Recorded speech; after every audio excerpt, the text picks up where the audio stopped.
இன்னைக்கு நம்ம வீடியோவில் மைசூர் பாக் எப்படி செய்யறதுன்னு பார்க்க போகிறோம். வாயில் வச்சதுமே கரைஞ்சி போகக்கூடிய அளவுக்கு நல்லா சாஃப்டாக சூப்பராக நம்ம இன்னைக்கு மைசூர் பாக் செய்யலாம், ரெடி பண்ணிக்கலாம். இந்த மாதிரி ஒரு ஸ்கொயராக இல்லை ரெக்டாங்கிளாக ஒரு ட்ரே எடுத்துக்கோங்க.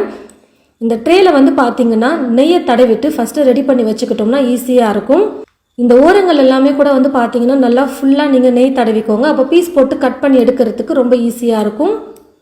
எப்போவுமே நல்லா சாஃப்டாக நமக்கு வேணும் அப்படின்னா மைசூர் பாக்கை ஒரு 2-3 முறையாச்சு மாவை சலிச்சு எடுத்துக்கணும். அப்போ தான் நல்லா உருண்டைகள் இல்லாமல் மாவு கிடைக்கும்.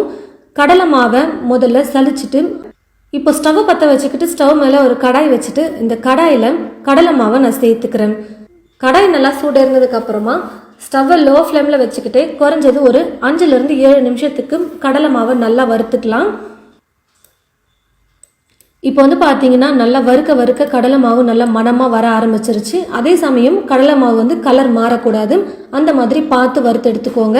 இப்போ நான் ஸ்டவ் ஆஃப் பண்ணிவிட்டு திரும்பவும் கடலை மாவு பார்த்தீங்கன்னா சல்லடையில் போட்டு சலிச்சு எடுத்துக்கிறேன். நம்ம வறுக்கும் போது கொஞ்சம் உருண்டை கட்டின மாதிரி இருக்கும் மாவு, அதனால சலிச்சுட்டு அதுக்கப்புறமா சேர்த்துக்கோங்க.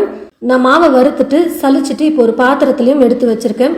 இப்போ இது கூட 1.25 கப் அளவுக்கு எண்ணெயை சேர்த்துக்க போகிறேன். நான் எடுத்துருக்கிற எண்ணெய் பார்த்தீங்கன்னா ரீஃபைண்ட் ஆயில் தான். எண்ணெய்க்கு பதிலாக நெய் மட்டுமே கூட சேர்த்து செய்யலாம். அப்படி இல்லை நெய் பிடிக்காதுன்னு நினச்சிங்கன்னா வெறும் எண்ணெயை மட்டுமே கூட சேர்த்து செய்யலாம், உங்களுடைய விருப்பம். நான் இன்னைக்கு எண்ணெய் நெய் ரெண்டுமே மிக்ஸ் பண்ணி தான் செய்ய போகிறேன். நல்லா உருண்டைகள் இல்லாமல் நைஸாக நம்ம கரைச்சி எடுத்துக்கலாம். இப்போது ஸ்டவ்வை பற்ற வச்சுக்கிட்டு ஸ்டவ் மேலே ஒரு கடாய் எடுத்திருக்கேன்.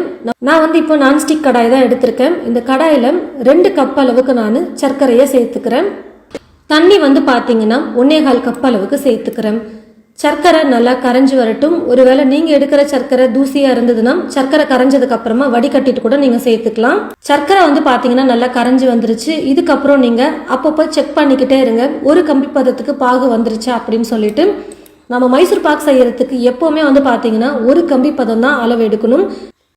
அதுக்குள்ள நான் பார்த்தீங்கன்னா 1 கப் அளவுக்கு நெய் அளந்து எடுத்துக்கிறேன். 1 கப் நெய்யை ஒரு கடாயில சேர்த்துட்டு இந்த நெய்யை லைட்டா தீயை குறைச்சி வச்சுட்டு சூடு பண்ணிக்கிட்டே இருங்க. பாருங்க ஃப்ரெண்ட்ஸ், இப்போ பாகு ஒரு கம்பி பதத்துக்கு வந்துருச்சு.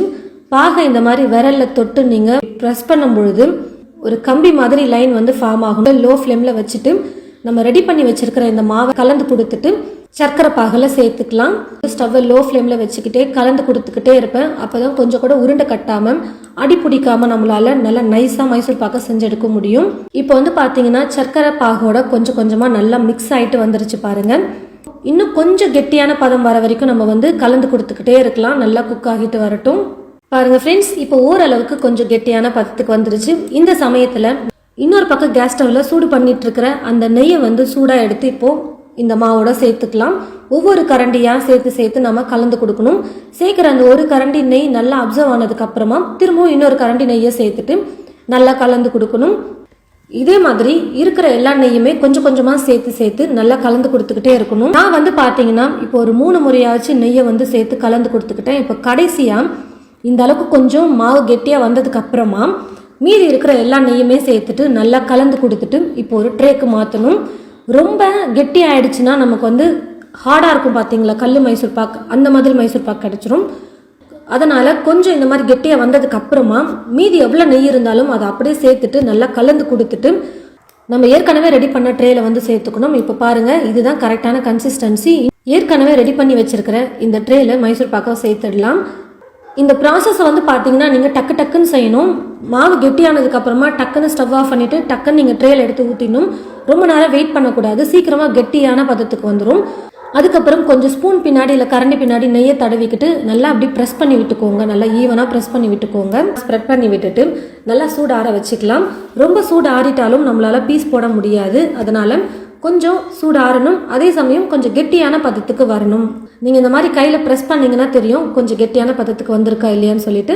இப்போது கத்தியில் கொஞ்சமாக நெய் இல்லைனா எண்ணெயை தடவிக்கிட்டு உங்களுக்கு பிடிச்ச மாதிரி எந்த சைஸில் வேணாலும் நீங்கள் கட் பண்ணி எடுத்துக்கலாம். இந்த மாதிரி கட் பண்ணதுக்கு அப்புறமா திரும்பவும் நம்ம நல்லா ஃபுல்லாக சூடு ஆற வைக்கணும். நல்லா ஃபுல்லாக சூடு ஆறுனதுக்கு அப்புறமா தான் நம்ம மைசூர் பாக்கு எடுக்கணும். அப்போ தான் உடையாமல் நமக்கு முழுசாக பீஸ் கிடைக்கும். நல்லா சூடு ஆறி வந்துருச்சு. குறைஞ்சது ஒரு 2-3 மணி நேரமாவது ஆகும் நல்லா சூடு ஆறி வர்றதுக்கு. அது வரைக்கும் நம்ம கொஞ்சம் வெயிட் பண்ணணும். இப்போது தனித்தனியாக நம்ம கட் பண்ணி வச்சுருக்கிறதுனால அப்படியே எடுத்தோம்னாலே வந்துடும். ஃபஸ்ட்டு ஒரு பீஸ் எடுத்துட்டிங்கன்னா அதுக்கப்புறம் மற்ற பீஸ்லாம் ஈஸியாக எடுத்துடலாம். ரொம்பவே சூப்பராக வந்திருக்கு பாருங்கள். இப்போ இருக்கிற எல்லா பீஸையும் நான் வந்து எடுத்து ஒரு பிளேட்டில் வச்சுக்கிறேன்.